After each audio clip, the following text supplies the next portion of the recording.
Halo teman-teman, nama saya Gusti Ragamana Putra dengan NIM 2370121065 dan saya berasal dari mahasiswa FIK Unwar. Dan pada kesempatan kali ini saya akan membahas mengenai sistem nervosum. Seperti yang kita udah ketahui juga bahwa sistem nervosum itu ada dua, ada sistem nervosum centrale atau sering kita dengar dengan istilah sistem saraf pusat, dan ada juga tentang sistem nervosum perifereum atau sering kita dengar dengan sistem saraf tepi. Dan pada kesempatan kali ini saya akan membahas mengenai sistem nervosum centrale atau sistem saraf pusat. Tanpa berlama-lama lagi, langsung kita ke videonya.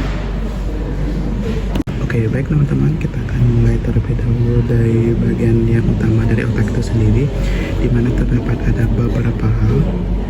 Ini disebut dengan hemisfer dextra dan hemisfer sinistra, dan ketika kita digabung itu kayak terbentuk suatu celahan, di mana celahan ini disebut dengan visura longitudinal. Kita akan menelaah lagi lebih dalam pada bagian ini. Nah, otak manusia itu terdiri dari 4 lobus. Ada lobus frontalis, ada lobus parietalis di sini, ada lobus di sini adalah lobus occipitalis, dan yang terakhir ini merupakan bagian dari temporalis. Dan lobus-lobus ini memiliki alat tempat area Brodmann yang berbeda-beda.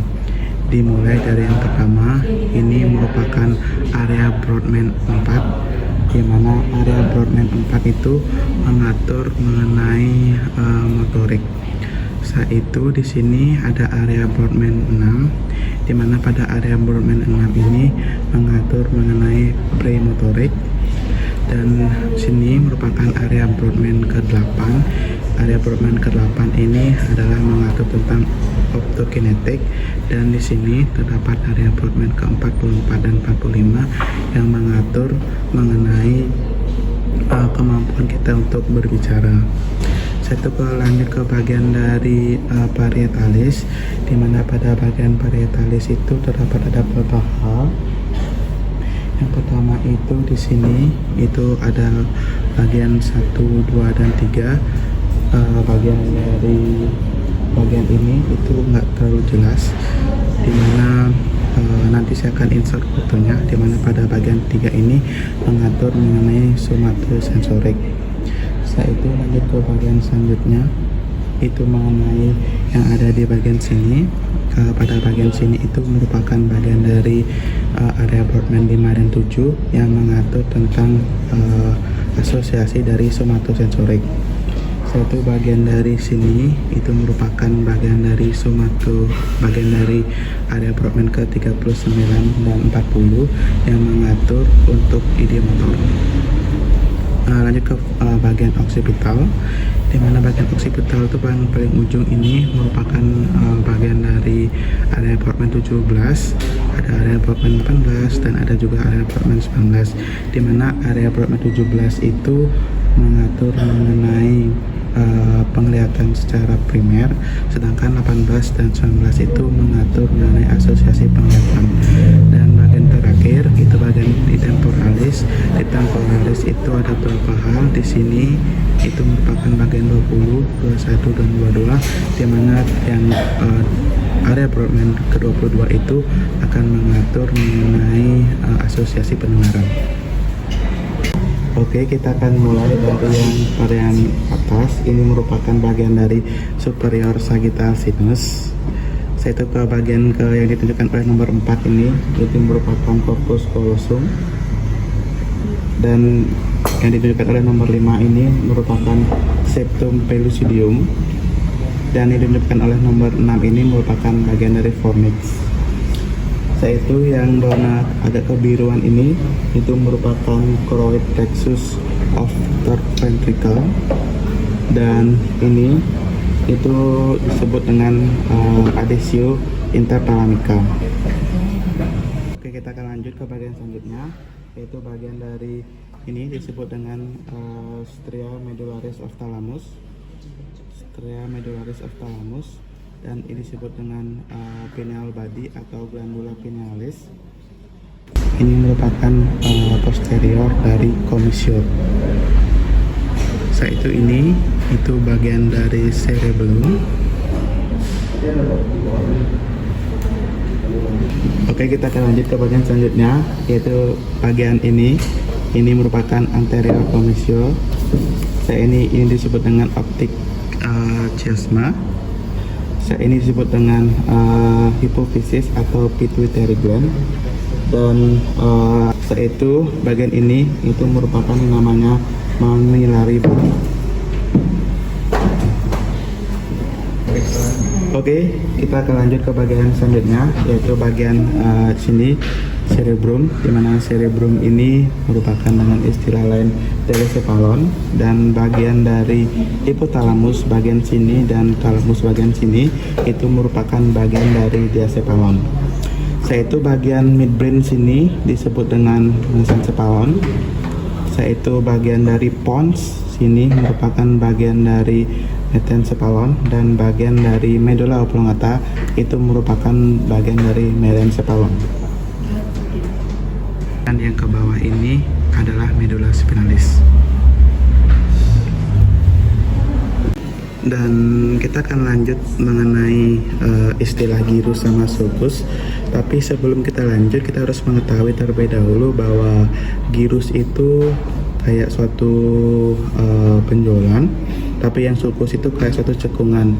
Mungkin untuk memudahkan teman-teman untuk mengimajinasikan, saya insert foto nantinya. Dimana kita akan mulai terlebih dahulu dari yang frontalis, dimana bagian frontalis ini ada di sini, bagian sini itu merupakan bagian dari gyrus frontalis superior. Yaitu bagian yang agak ke bawahan dikit itu merupakan bagian dari gyrus frontalis medius, dan bagian yang agak sedikit cekung ini merupakan gyrus frontalis inferior. Itu merupakan gyrus precentralis, yaitu ini bagian gyrus postcentralis, di mana di sini disebut suatu cekungan, di mana cekungan ini itu merupakan namanya sulcus centralis. Setelah itu kita akan lanjut ke bagian selanjutnya. Ada terbentuk suatu lekukan ini, itu disebut dengan gyrus supramarginalis, dan bagian cekungan yang kedua itu merupakan gyrus annularis.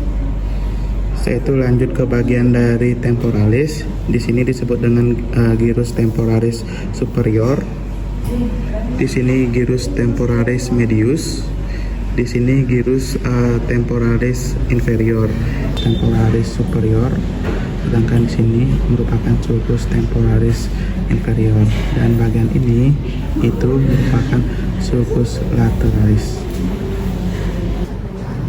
Oke, masuk ke bagian yang terakhir, yaitu di bagian inferior dari otak itu sendiri. Di sini itu bagian dari bulbus olfactorius.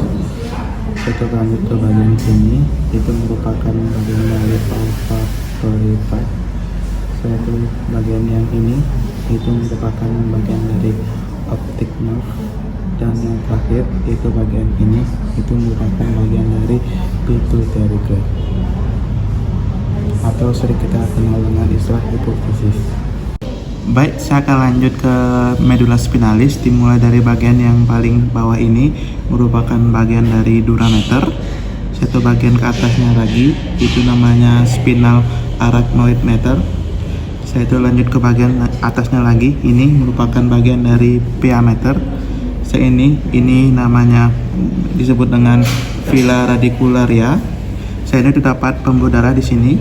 Di sini terdapat yang namanya anterior spinal artery, dan sebagian ini merupakan anterior spinal vena. Nah, kita akan lanjut di sini. Ini merupakan bagian dari anterior rasmus. Ini bagian dari posterior rasmus. Ini namanya rasmus communicans, dan ini namanya meningeal branch. Nah, ini merupakan bagian dari posterior median septum, dan ini merupakan pusat dari Gray substance atau central Gray substance. sekian dari video saya. Mungkin nantinya video saya dapat membantu dalam proses pembelajaran. Terima kasih. Dah.